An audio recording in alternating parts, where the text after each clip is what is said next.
This is a tool called the Three Circles, and this tool can be used to both share the gospel and study the scriptures. Today I'm going to share with you how you can use this to share the gospel. The world is full of brokenness.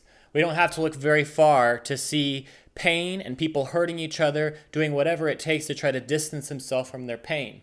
Even things that are not bad in and of themselves. Sometimes people will use food, entertainment like Netflix, or things that are overtly bad. They'll begin to hold things against each other, even murdering each other. Problem is, these things are like rubber bands, and they work for a while, distancing us from our pain and brokenness, but then they snap us right back, and we find ourselves in this brokenness worse than it was before.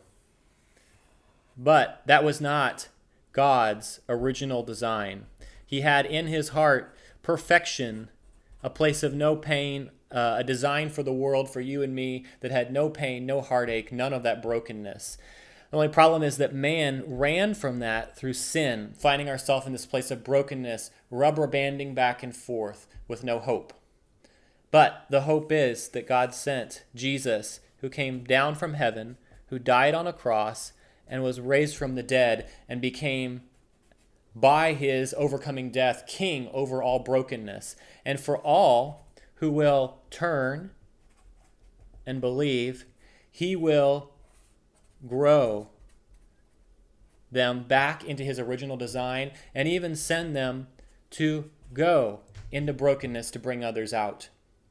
Now, as you begin to ask people, or begin to show people this, you can ask them the following questions.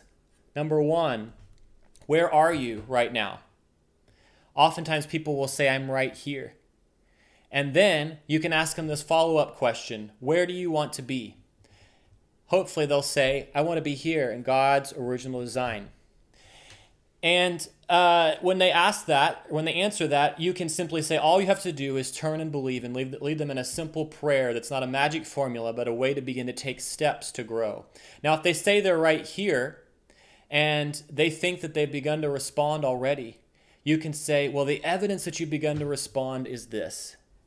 Are you growing? Because like organic things, Christians grow. You cannot stop growing. So the evidence that you've begun to turn and believe and have a changed life is that you grow and are increasingly becoming more like God's original design in the way that you do relationships and the way that you live all parts of your life.